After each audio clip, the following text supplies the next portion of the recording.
Kung nanonood ka, ito seryoso tayo. Ha? Ito Francis Leo Marcos, makinig ka. Ha? Yung sinasabi mo na mga vlogger na bumabakbak sa'yo ngayon, Francis Leo Marcos, ito na ang una't huli kong pag-content sa'yo. Ha? Alam mo, Francis, sa sinasabi mong hindi mo ako kilala, hindi tayo nag-uusap, at never pa tayong nagkita in person, at ang sinasabi mo, Francis, na sumasakay ako sa kasikatan mo. Alam mo, Francis, look at yourself. Ha? Alam mo ang problema sa'yo, Francis Leo Marcos? Isa lang ang problema sa'yo. Isa lang. Yung kayabangan mo. Kayabangan mo. Ha?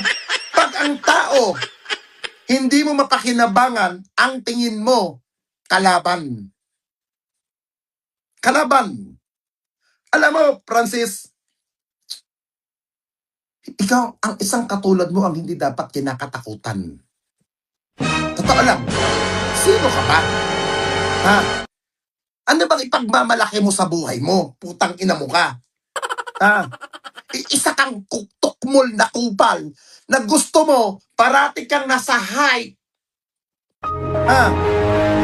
Alam mo, ito Francis ha, ang masakit na katotohanan na scammer ka, dorobo ka, pero yung sinasabi mong katulad ko na si Raulo, labas-pasok ng mental hospital, never kong tinanggihan na pabalik-balik ako.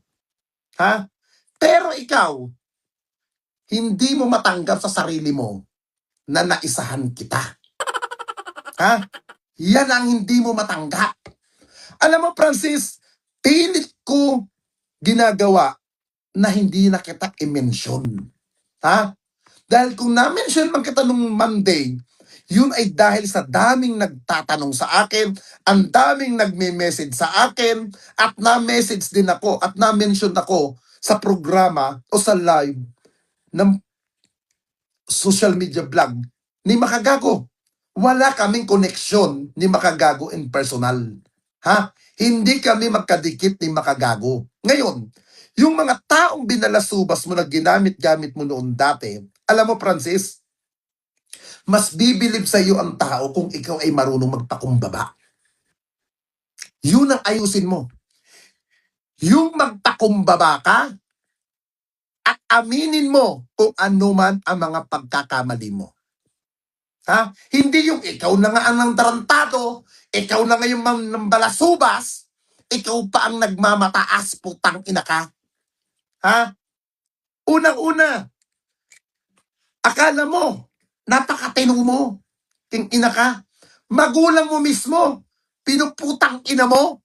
Halos yung ina mo nagpakaputa sa tatay mo para isilang ka lamang dito sa mundong itong hindot ka. Pinuputang ina mo ang ina mo. Hindi ka ba nahiya niyan? Ha, Francis? Ha?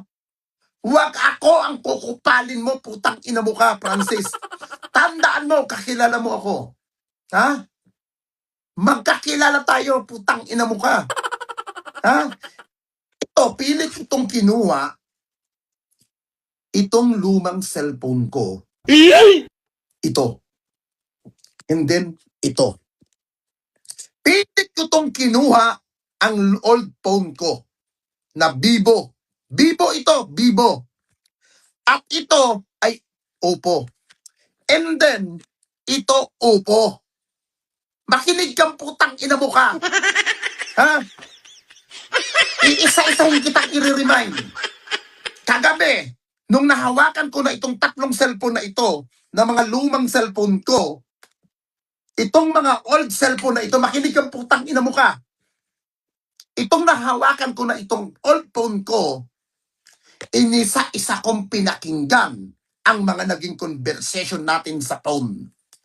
Alam mong hindot ka na nagre-record ako ng mga tawag sa cellphone. Ipapaalala ko sa'yo. Naaalala mo si Romel Tan? Yung nabubuhay pa yung alias Romel Tan. na nagpapanggap na anak ni Erap daw, anak ni Lusyutan, anak daw ni Duabet. Naalala mo ito? Na kung saan winilang hiya ang isang cabinet official at pineki yung perma niya nung Romeltan. Natatandaan mo to, makinig ka. Natatandaan mo to? Na tinawagan mo ako at ini-interview ko yung Romeltan. Sabi ko, tutulungan kita. Iaharap kita. Kung gusto mo, sumuko ka. Natatandaan mo yun? Gusto mo iparinig natin ngayon? Ha? Ano ang sinabi mo sa akin nung tinawagan mo ako? Pare, magkakapera tayo dyan kay Romeltan. Natatandaan mo ito? Ha? Na ang sabi mo, akong bahala dyan, pare. Pag nasa akin na yan, paano susukahin ko ng pera? Dahil may mga hawak pang pera yan. Natatandaan mo, Francis? Pangalawa, naalala mo yung mga tinatawag mo sa akin? Kung paano mo ko tawagan, ikinukulit mo, ikinukulit sa akin, iparating mo na kay Bongo. Yung mga proyekto mo, kuno, pero proyekto ng sindikato na mga kaibigan mo. Lahat yun naka-record, putang ina mo ka. Huwag ako ang ululin mo, Francis. Yung sinasabi ko nung nakaraan na ini-invite mo ako sa pagudpod ng asyenda mo, naka-record yun, putang ina mo ka. Ha? Yung sinasabi mo ng mga taxi, na kada taxi may 5,000 ako, naka-record yun, pukin ng ina mo ka. Yung pinapalakad mo sa akin, ha? Na ilalapit ko ulit kay Bongo at ilapit ko kay Bato, yung ibang opisyal na kaibigan mo. Huwag ako. Ha? Ha? Ha? At yung mga inuutos mo sa akin na awayin ko, si ex-mayor Don Ramon ng Quezon Province, naka-record yun. At during nung pandemic, kada problema mo, tinatawagan mo ako, putang ina mo ka, hating gabi, mga text conversation mo, hindi yun AI. Lahat yun nakasave sa akin, putang ina mo ka. Huwag ako ang ululin mo, Francis. Kung inuulol mo si The King, huwag ako. Ha? Huwag ako. Ha? Manahimik ka. Dahil pag ako tinopak sa'yo, putang ina mo ka, ilabas ko lahat yan. Tang ina ka. Ha? Ihudi puta kan leche ka. Nagmamalinis kang putang ina mo ka, na akala mo, matinong tao kan leche ka, idurobo ka. Ang inan to. Ha? Huwag ako, king ina mo ka. Bakit? Hindi mo ba matanggap sa sarili mo? Ha? Na napabartulina kita? Dahil yung nakakulong ka ng putang ina ka, live ka pa ng live, nung pinarating ko yun kay dating DILG Secretary Eduardo Anyo, ayun, pinabartulina ka? Yan ang hindi mo matanggap, king ina ka. Ha? Asal aso ka, asal kriminal kang hayop ka. Ha? Tapos sasabihin mo nung isang gabi o kagabi, ceasefire muna dahil magpapasko.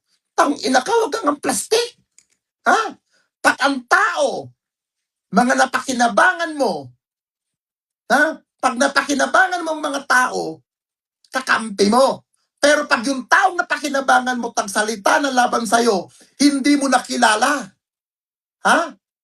Hindi mo sila kilala. Bagkus mga naninira lamang. Tang ina ka. Kala mo napakatino mong ihudi puta kang araw-araw kang putang ina mo ka. Sabi mo mayaman ka, bilyonaryo ka. Putang ina mo ka, napapera ka pala.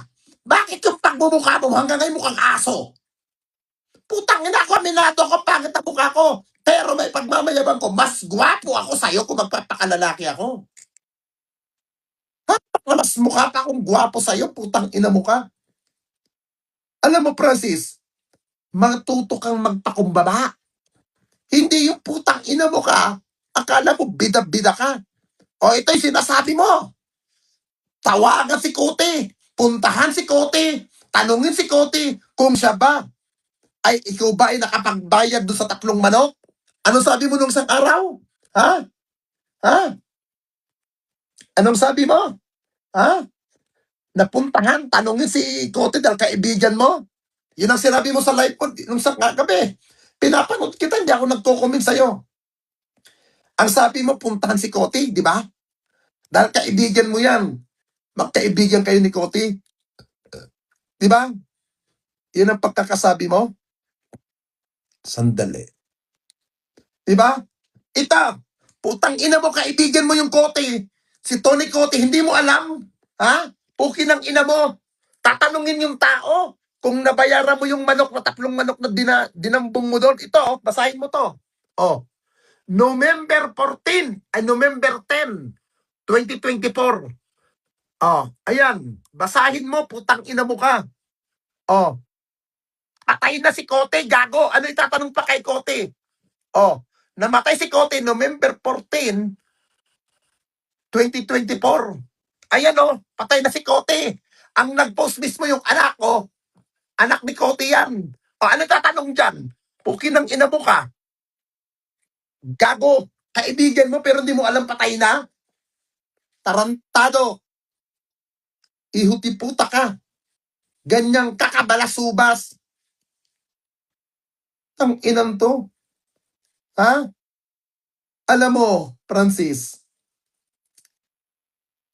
alam ko naman hindi ka nakikinig sa mga payo. Na kahit yung payo na yon ay maging pabor sa'yo, masyado kang pabida parati. Minsan tignan mo rin. Ha? Tignan mo rin minsan ang galaw mo, Francis. Kung nakakabuti ba? Nakakasama sa'yo? O nakakatulong? O ikakapahamak mo? Tignan mo rin. Minsan ang galaw mo. Hindi yung putang ina, raratsyada ka na wala sa hulog. Ha? Tignan mo sarili mo. Ha? Wala pa sila Makmak Pablo. Wala pa yung sila Erwin. Magkakilala na tayo. Ha? Ako, proud ako na ikaw ay na-scam ko. Proud ako na ikaw ay napaikot ko sa mga kamay ko. Ha? Yan ang hindi mo matanggap, putang ina mo araw-araw. Ha? Ayusin mo sarili mo, Francis. Ha? Ha? Kung sinasabi mong matalino ka, putang ina mo ka, mas matalino ako sa'yo, gago. Mas may utak ako kaysa sa'yo. Pero at least ang utak ko, hindi ko ginagamit sa kagaya ng gawain mo. Putang ina ka, araw-araw ka. Tang inan to, kapangit-pangit ang pagmumukha mo. Tang ina ka, lahat na lang ng kapangitan nasa pagmumukha mo. Hindi ako nag-exist. Talagang sagwa ng pagmumukha mo, puki ng ina mo ka. Umaasa ka lang sa mga palipad ng mga OFW. Tang ina ka, umaasa ka lang sa mga parating ng mga tanga mong follower. Mga buwaka ng ina nyo.